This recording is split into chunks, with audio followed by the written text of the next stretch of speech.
다 같이 기도하심으로 9월 3일 목요일 새벽 기도를 시작하겠습니다.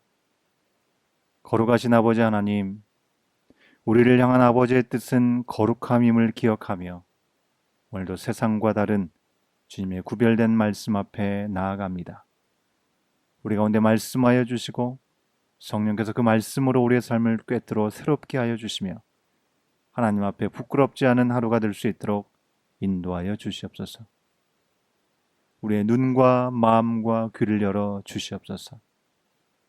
이 시간을 주님의 손에 올려드리며 예수님의 이름으로 간절히 기도하옵나이다. 아멘. 다같이 찬송가 279장, 통일 찬송가 337장, 인내하신 구세주여 함께 찬송하시겠습니다.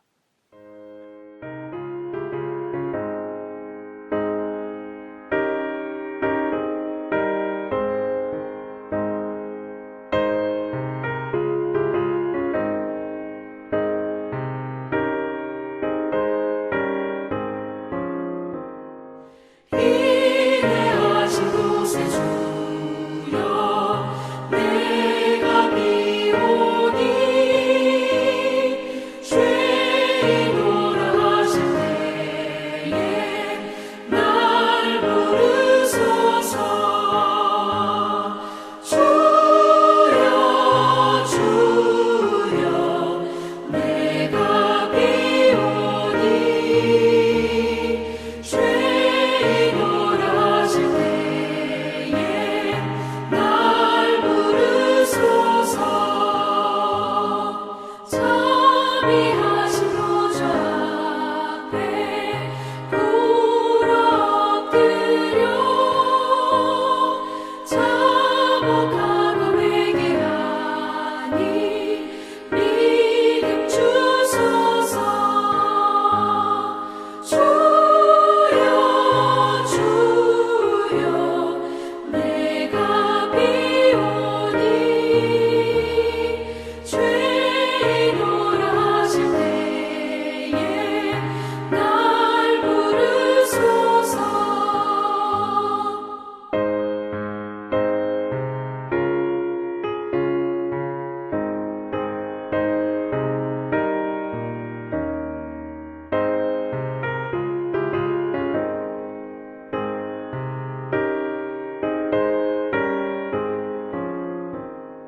주의 공로 의지하여 주께 가오니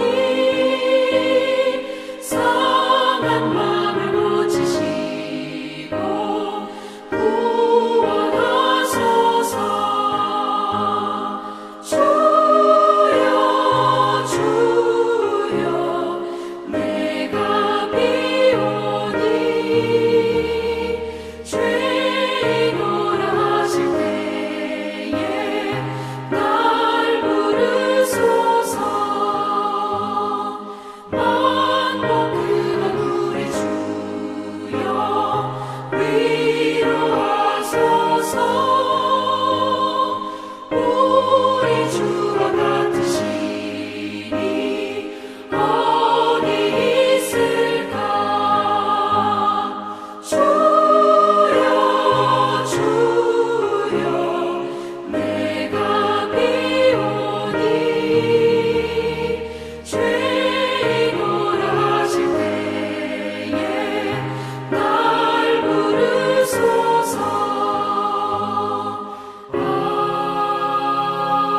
아멘. 오늘 하나님께서 우리에게 주신 기록된 말씀은 창세기 38장 1절부터 30절까지의 말씀입니다. 그 후에 유다가 자기 형제들로부터 떠나 내려가서 아둘람 사람 히라와 가까이 하니라. 유다가 거기서 가나안 사람 수아라 하는 자의 딸을 보고 그를 데리고 동침하니 그가 임신하여 아들을 낳음에 유다가 그의 이름을 엘이라 하니라. 그가 다시 임신하여 아들을 낳고 그의 이름을 오난이라 하고 그가 또 다시 아들을 낳고 그의 이름을 셀라라 하니라. 그가 셀라를 낳을 때에 유다는 거십에 있었더라. 유다가 장자 엘을 위하여 아내를 데려오니 그의 이름은 다말이더라. 유다의 장자 엘이 여호와가 보시기에 악함으로 여호와께서 그를 죽이신지라. 유다가 오난에게 이르되 내 형수에게로 들어가서 남편의 아우된 본분을 행하여 내 형을 위하여 씨가 있게 하라. 오난이 그 씨가 자기 것이 되지 않을 줄 알므로 형수에게 들어갔을 때에 그의 형에게 씨를 주지 아니하려고 땅에 설정하매 그 일이 여호와가 보시기에 악함으로 여호와께서 그도 죽이시니 유다가 그의 며느리 다말에게 이르되 수절하고 내 아버지 집에 있어 내 아들 셀라가 장성하기를 기다리라 하니 셀라도 그 형들같이 죽을까 염려함이라. 다말이 가서 그의 아버지 집에 있으니라. 얼마 후에 유다의 아내 수아의 딸이 죽은지라. 유다가 위로를 받은 후에 그의 친구 아둘람 사람 히라와 함께 딥나로 올라가서 자기의 양털 깎는 자에게 이르렀더니 어떤 사람이 다말에게 말하되 내 시아버지가 자기의 양털을 깎으려고 딥나에 올라왔다 한지라. 그가 그 과부의 의복을 벗고 너울로 얼굴을 가리고 몸을 휩싸고 딥나 길곁 에나임 문에 앉으니 이는 셀라가 장성함을 보았어도 자기를 그의 아내로 주지 않음으로 말미암음이라. 그가 얼굴을 가리었으므로 유다가 그를 보고 창녀로 여겨 길 곁으로 그에게 나아가 이르되 정하건대 나로 내게 들어가게 하라 하니 그의 며느리인 줄을 알지 못하였음이라. 그가 이르되 당신이 무엇을 주고 내게 들어오려느냐. 유다가 이르되 내가 내 떼에서 염소 새끼를 주리라. 그가 이르되 당신이 그것을 줄 때까지 담보물을 주겠느냐. 유다가 이르되 무슨 담보물을 내게 주랴. 그가 이르되 당신의 도장과 그 끈과 당신의 손에 있는 지팡이로 하라. 유다가 그것들을 그에게 주고 그에게로 들어갔더니 그가 유다로 말미암아 임신하였더라. 그가 일어나 떠나가서 그 너울을 벗고 과부의 의복을 도로 입으니라. 유다가 그 친구 아둘람 사람의 손에 부탁하여 염소 새끼를 보내고 그 여인의 손에서 담보물을 찾으려 하였으나 그가 그 여인을 찾지 못한지라. 그가 그곳 사람에게 물어 이르되 길곁 에나임에 있던 창녀가 어디 있느냐. 그들이 이르되 여기는 창녀가 없느니라. 그가 유다에게로 돌아와 이르되 내가 그를 찾지 못하였고 그곳 사람도 이르기를 거기에는 창녀가 없다 하더이다 하더라. 유다가 이르되 그로 그것을 가지게 두라. 우리가 부끄러움을 당할까 하노라. 내가 이 염소 새끼를 보냈으나 그대가 그를 찾지 못하였느니라. 석 달쯤 후에 어떤 사람이 유다에게 일러 말하되 내 며느리 다말이 행음하였고 그 행음함으로 말미암아 임신하였느니라. 유다가 이르되 그를 끌어내어 불사르라. 여인이 끌려나갈 때에 사람을 보내어 시아버지에게 이르되 이 물건 임자로 말미암아 임신하였나이다. 청하건대 보소서 이 도장과 그 끈과 지팡이가 누구의 것이니이까 한지라. 유다가 그것들을 알아보고 이르되 그는 나보다 옳도다. 내가 그를 내 아들 셀라에게 주지 아니하였음이로다 하고 다시는 그를 가까이 하지 아니하였더라. 해산할 때에 보니 쌍태라. 해산할 때에 손이 나오는지라. 산파가 이르되 이는 먼저 나온 자라 하고 홍색실을 가져다가 그 손에 메었더니 그 손을 도로 들이며 그의 아우가 나오는지라. 산파가 이르되 내가 어찌하여 터뜨리고 나오느냐 하였으므로 그 이름을 베레스라 불렀고 그의 형 곧 손에 홍색실 있는 자가 뒤에 나오니 그의 이름을 세라라 불렀더라.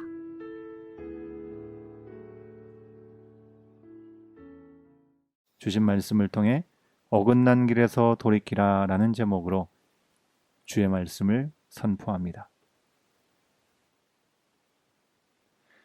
언약의 자손인 야곱의 일가에는요, 12명의 아들이 허락되어서 당시로서는 참으로 부러움을 살 만한 조건을 가지고 있었습니다. 하지만 가지 많은 나무에 바람 잘 날 없는 그런 모습을 그대로 보여주지요. 지난 37장 말씀에서는요, 야곱 가족 안에 부끄러운 모습을 확인했습니다. 편애와 시기로 인해서 형제를 죽이려다가 마침내 노예로 팔고 아버지를 속이는 모습에서 요즘 말로 하면 막장 드라마와 같은 장면을 확인하게 되었죠. 이런 모습은 하나님의 택하심을 입은 언약의 백성과는 참으로 거리가 멀어 보입니다.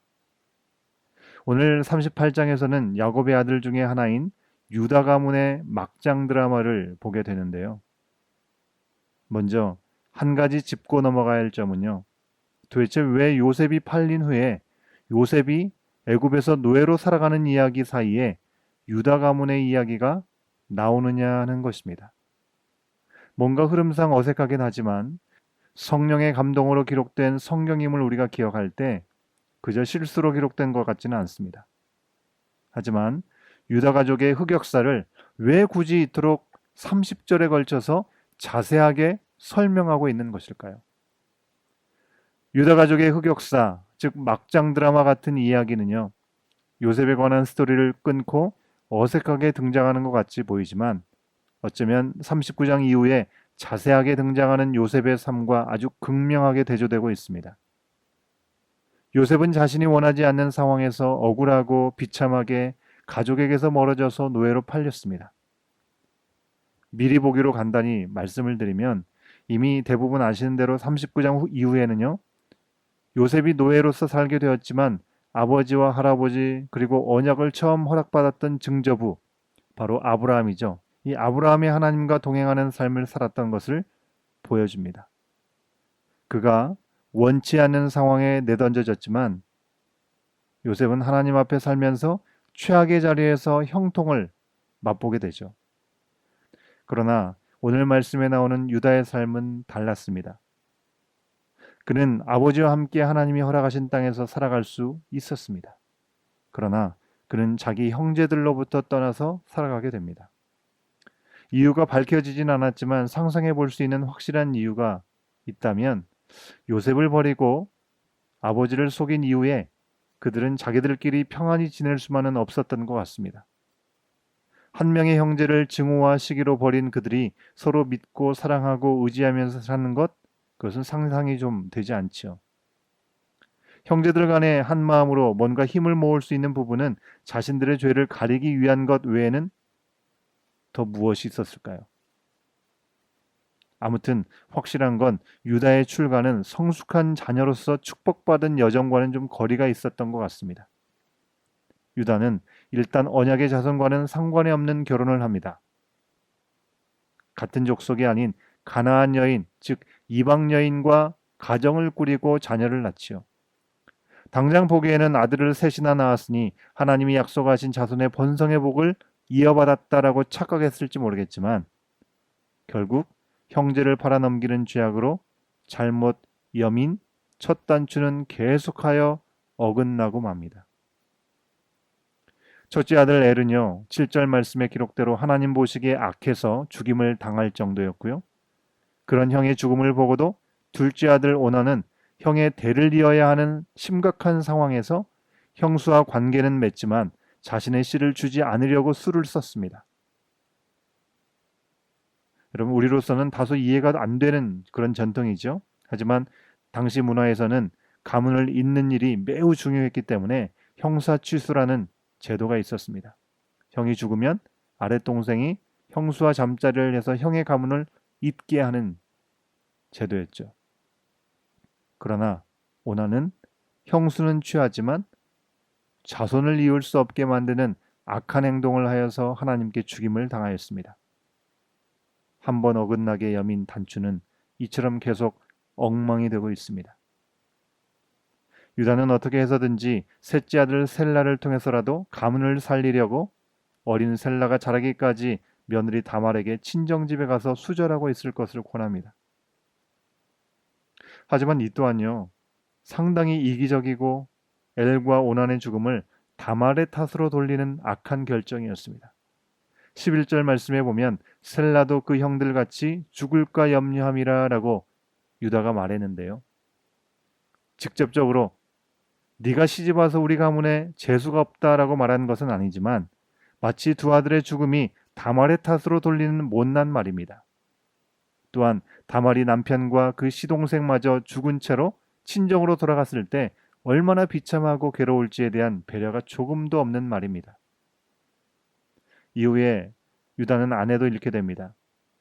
유다의 아내의 죽음을 통해서 그 집안에 일어난 불길한 죽음들이 다말의 탓이 아니라 언약의 백성답지 못한 그로부터 시작된 죄의 결과임을 유다는 깨달았어야 합니다.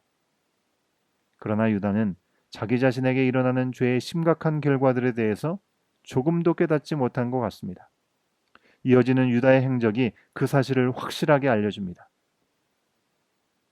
아내가 죽은 다음 위로를 받은 후에 유다는 양털을 깎으러 딥나에 가게 됩니다. 그 소식을 들은 다말은 창녀로 분장하고 시아버지 유다에게 접근합니다. 아내의 죽음으로 인해 곡을 하는 기간이 지나자마자 창녀에게 들어간 유다의 모습은 참으로 언약의 백성답지 않아 보입니다. 며느리인지 아닌지 알지 못하고 동침을 했다 해도 그의 행동은 정당화될 수 없을 것 같습니다. 유다 자신도 그 사실을 알았기 때문에 창녀를 만난 후에 약속한 염소를 줄 때요, 직접 움직이지 않았고요. 여인의 행방이 묘연했을 때 부끄러움을 당할까 조용히 마무리하려는 모습을 보였습니다. 이처럼 죄악의 고리 속에서 갈피를 잡지 못하는 이 유다의 허점을 간파하여서 후대를 잇게 된 다말은요, 아이를 가진 사실이 알려지면서 행음했다라는 죄목으로 자칫 불살라 죽을 위기에 다다르게 됩니다. 숱한 죄에 빠져있던 유다가 며느리에 드러난 죄에는 참으로 신속하게 대응하는 모습이 참으로 기가 막히죠. 다행히 다말은 앞서 유다와의 관계를 맺기 전에 받아두었던 담보물, 바로 도장과 끈과 지팡이, 그 담보물 덕분에 위기를 모면하게 되고요. 그 씨가 바로 자신의 것임을 알게 된 유다는 막내 아들 셀라가 장성했음에도 별 관심을 두지 못했던 자신의 잘못을 시인합니다. 네가 나보다 옳다라고 자신의 죄악을 인정할 수밖에 없었습니다. 이처럼 죄악의 그늘 속에서 시작된 유다의 독립은 혼란 그 자체였습니다. 우리가 사는 시대는 코로나 바이러스의 전염이 기승을 부리고 조금 나아졌다 싶더니 다시 고개를 들고 우리를 얽매는 시대입니다. 그러나 이런 바이러스 이전에 이미 오래전부터 우리 인간의 역사 속에는 죄악이라고 하는 바이러스가 무섭게 번져가고 있었습니다. 37장에서 형제를 미워하는 마음에서 시작된 그 범죄는요, 불완전한 독립으로 이어지면서 죽음과 행음과 속임수와 기만으로 얼룩지는 죄악들로 이어집니다. 38장 단 한 장 안에 있는 단 한 가족의 걷잡을 수 없는 범죄의 확산을 우리가 볼 때 코로나 바이러스의 속도와는 비교할 수 없어 보입니다. 하나님 앞에 사는가, 죄악의 그늘 아래 사는가, 그것은 한 가족 그리고 그 가족이 속한 세상을 죽이느냐 살리느냐로 이어지고 있습니다. 그러나 이에 더해서 봐야 할 것은요, 이런 술수와 죄악에 얼룩진 상황 속에서도 하나님은 그들의 죄를 깨닫게 하여서 시인케 하시고 그 불완전함 속에서도 약속하신 대로 후손을 이어가게 하신다는 점입니다. 이것이 죄악에 얼룩진 우리 인간 세상에 임하는 하나님의 은혜입니다. 우여곡절 속에서 유다는 며느리를 통해서 다시 후손을 이어가게 되죠. 그리고 이 막장 같고 엉망진창인 유다 가족의 후손들을 통해서 예수 그리스도께서 이 땅에 오시게 됩니다. 예수님이 오신 것은 결코 우리의 의로움이나 자격이 있어서가 아니라는 점을 알려주는 듯 합니다. 오늘 말씀에서요, 우리는 유다 가문의 이야기를 그저 하나의 가십거리나 판단 대상으로 볼 것이 아니고요. 우리 가정은 하나님 앞에 사는가, 아니면 죄악된 세상의 그늘 아래 계속하여 단추를 어긋나게 여미면서 결코 바로잡을 수 없는 삶을 스스로 애쓰며 잘해보려고 사는지 돌아봐야 할 것입니다. 믿음의 가정은 시작이 달라야 합니다. 믿음의 가정은 선택이 달라야 합니다. 어디에서 무엇을 하느냐보다 어디에 있든지 하나님 앞에서 하나님의 거룩하신 말씀대로 순종하며 사는지가 중요합니다. 하나님 앞에서 어긋난 선택을 했다면 하루속히 바로잡고 돌이켜야 합니다. 하나님보다 그 무엇도 우선되어서는 안 되고요. 죄에 둔감한 우리 가정이 되어서는 안 되겠습니다. 지난 주일에 교사와 학부모를 위한 큐티 세미나를 진행했는데요. 신앙의 대물림, 신앙을 물려주는 일은 하루아침에 이루어지는 것이 아니고 말씀을 의무감이 아니라 즐거움과 기쁨의 시간으로 여길 수 있도록 함께하는 과정이 중요함을 돌아볼 수 있었던 시간이었습니다. 꼭 자녀들만을 위해서가 아니라 부부관계 또 부모관계 안에서도 우리의 가정이 어떤 위기 속에서도 흔들리지 않기 위해서는 바로 하나님과의 관계가 온전히 세워져야 함을 우리는 오늘 말씀 속에서 돌아보면서요. 오늘도 하나님 앞에서 부끄럽지 않은 삶, 하나님 앞에 사는 삶을 최우선으로 여기는 우리 각 지체들, 각 가정과 우리 교회가 되기를 간절히 소원합니다. 함께 기도하시겠습니다. 우리를 사랑하여 택하여 주시고 불러주신 아버지 하나님, 자격 없는 우리에게 그리스도 예수님을 약속하여 주시고 보내시기까지 참으로 어리석고 악한 인간의 역사 속에서 쉬지 않으시고 열심으로 일하시며 우리를 인도하심에 감사드립니다. 그리고 이제 예수님 안에서 하나님의 뜻대로 살 수 있는 길이 열렸다는 사실을 다시금 깨닫게 하시니 감사합니다. 그 길을 열어주시고 살아있는 말씀을 주시며 성령께서 우리 안에 계심에도 여전히 우리의 뜻과 길을 고집하면서 죄악의 어두운 그늘로 치우치는 연약한 우리를 용서하여 주시고 우리의 환경과 상황을 탓하지 않고 언제나 죄에 민감하고 은혜에 감사하고 말씀에 순종하면서 거룩한 아버지의 뜻대로 이 땅에서 아버지의 자녀답게 살아가게 하여 주시옵소서. 죄와 악한 바이러스가 기승을 부려도 두려워하지 않고 예수님의 이름으로 일어나 승리하고 죄의 사슬을 끊으신 예수님과 함께 날마다 거룩하신 아버지의 뜻대로 살아가는 우리 개인과 가정과 교회가 되어 이 세상의 빛이 되게 하여 주시옵소서. 이 하루도 온전히 주님의 손에 올려드리며 이 모든 말씀 예수님의 이름으로 간절히 기도하옵나이다. 아멘. 우리 다 같이 기도하시겠습니다. 먼저 악한 죄악의 물결과 불길에 휘둘리지 않고 늘 깨어 죄로부터 돌이키고 아버지의 거룩하신 뜻대로 우리 자신을 쳐서 복종하며 살아가는 우리 개인과 가정과 교회가 될 수 있도록 인도해달라고 함께 기도합니다. 중보기도합니다. 고국 대한민국과 BC주 그리고 전 세계에 재확산되어가는 코로나가 다시 잠잠해지고 모든 주에 몸된 교회들이 이때를 따라 예배가 새로워지고 모든 면이 본질로 돌아가서 주님의 몸으로 온전히 세상을 섬기며 하늘의 뜻대로 살아가게 하여 주시옵소서. 고국에서는 태풍으로 인해서 고통받고 있습니다. 우리 고국 대한민국을 위해서 중보해 주시기를 바라겠고요. 마지막으로 건강의 연약함 가운데 주님의 은혜를 구하는 우리 믿음의 지체들 아시는 대로 우리 치유와 회복을 위해서 기도해 주시고요. 우리 교회가 섬기는 각 선교지들 또 선교사님들 기억하시며 기도해 주시고 또 주보에 나온 10가지 기도 제목들을 기억하시면서 계속 기도하시겠습니다. 함께 기도하시겠습니다.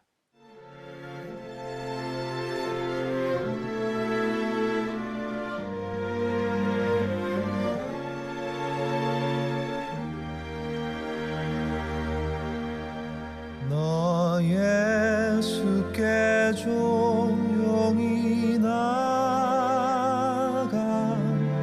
내 모든 짐 내려놓고 주 십자가 사랑을 믿어 죄사함을 너 받으라.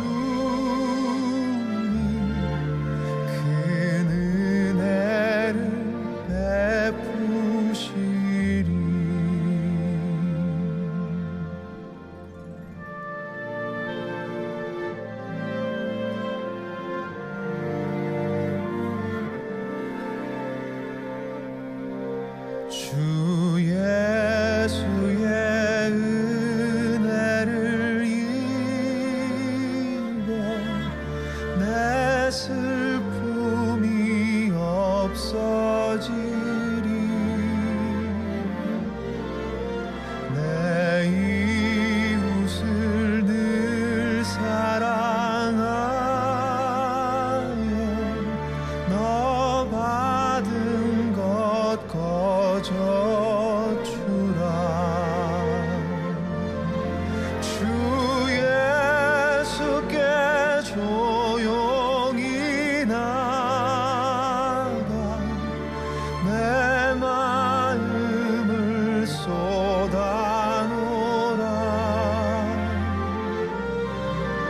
늘은 미리 보시는 주님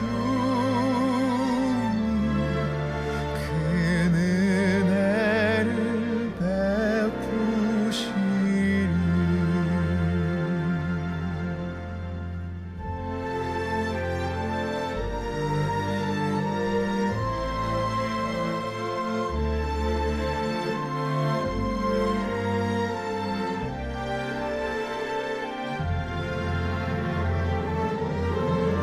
너 예수께 조용히 나가 내 모든 짐 내려놓고 주 십자가 사랑을 믿어 죄사함을 너 받으라. 주 예수께 조용히 나가 내 마음을 쏟아놓으라. 늘은 미리 보시는 주님 큰 은혜를 베푸시리.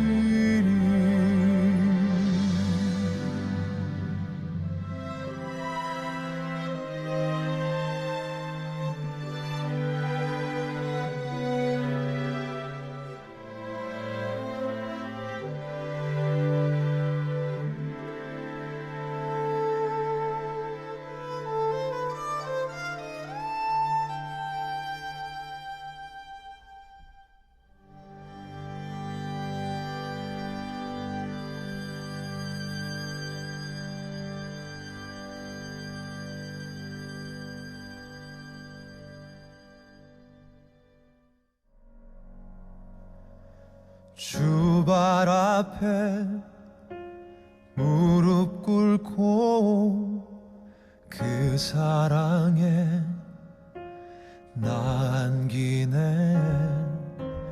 어떤 말도 그 어떤 소리도 그 발 앞에서 잠잠해지네.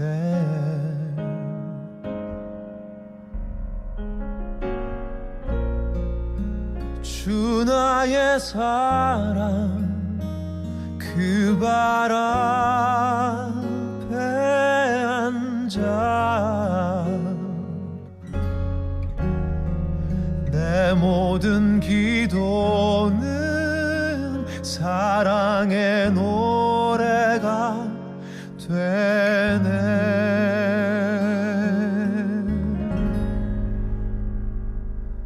주의 옷자락 만지며 주의 두 발을 씻기며 주님 그 발에 입 맞추며 나의 왕관을 놓으리. 주의 옷자락 만지며 주의 두 발을 씻기며 주님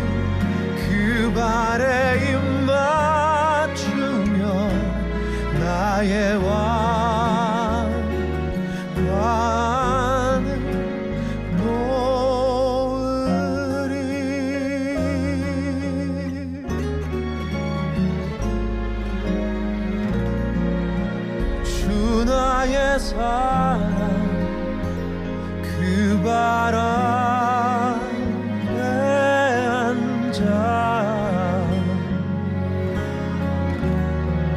내 모든 기도는 사랑의 노래가 되네.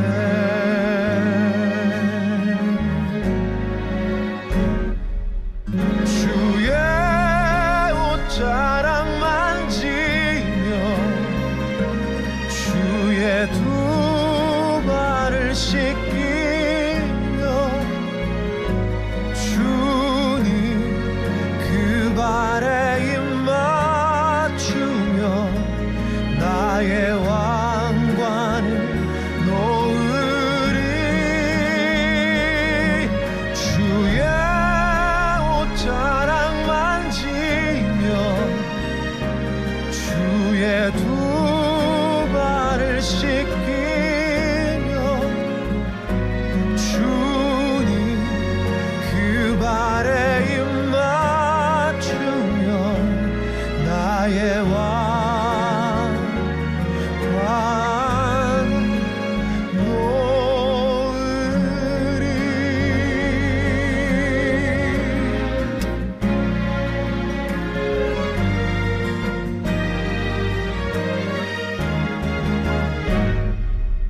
주의 옷자락 만지며 주의 두 발을 씻기며 주님 그 발에 입 맞추며 나의 왕관을 놓으리.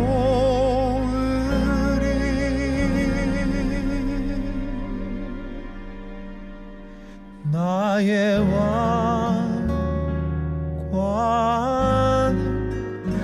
놓으리.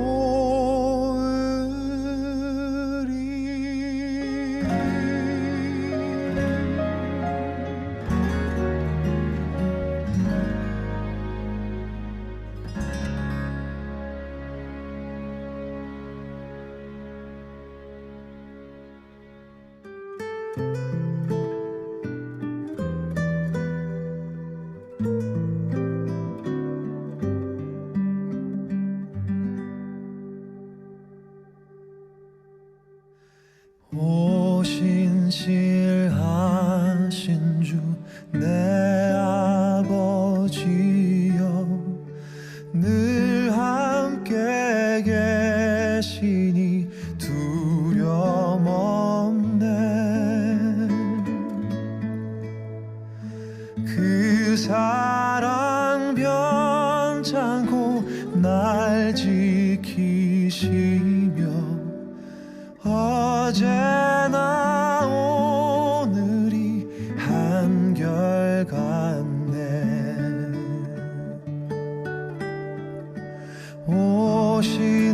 오신실하신 주 오신실하신 주 날마다 자비를 베푸시며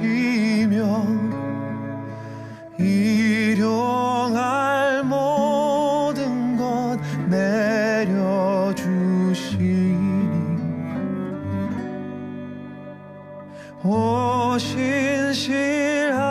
오신실하신 주 나의 구주.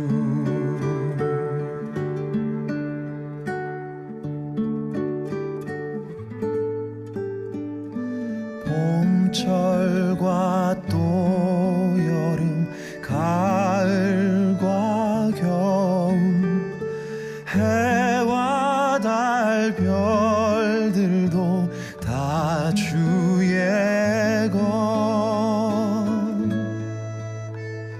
만물이 하나로 드러낸 증거 신실한 주 사랑 나타내네.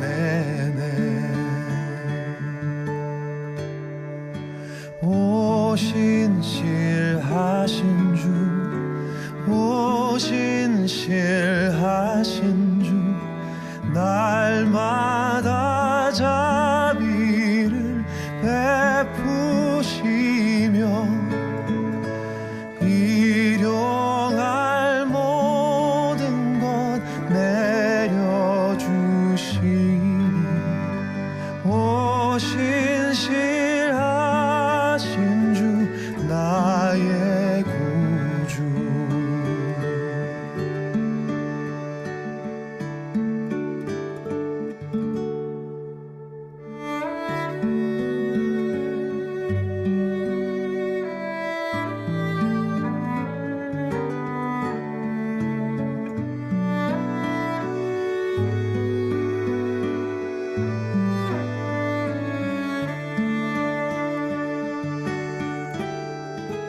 오 신실하신 주 오 신실하신 주 날마다 자비를 베푸시며 일용할 모든 것 내려주시니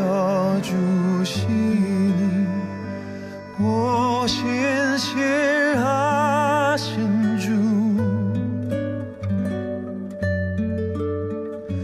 오 신실하신 주 나의 구주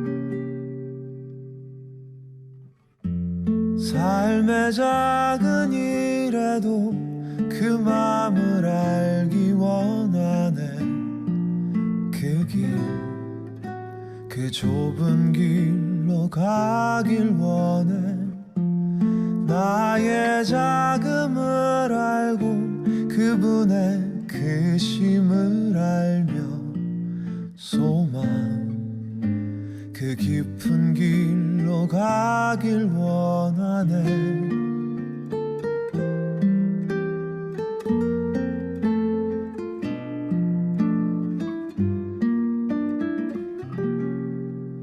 저 높이 솟은 산이 되기보다 여기 오름직한 동산이 되길 내 가는 길만 비추기보다는 누군가의 길을 비춰준다면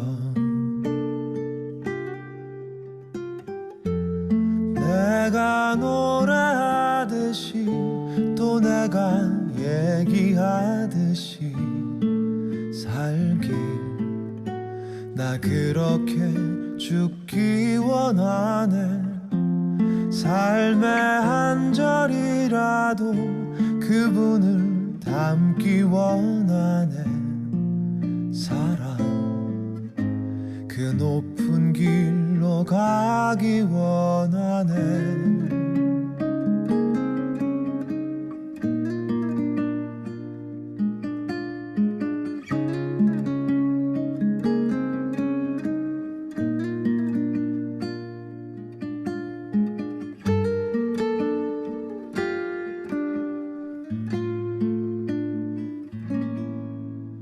저 높이 솟은 산이 되기보다 여기 오름직한 동산이 되길 내 가는 길만 비추기보다는 누군가의 길을 비춰준다면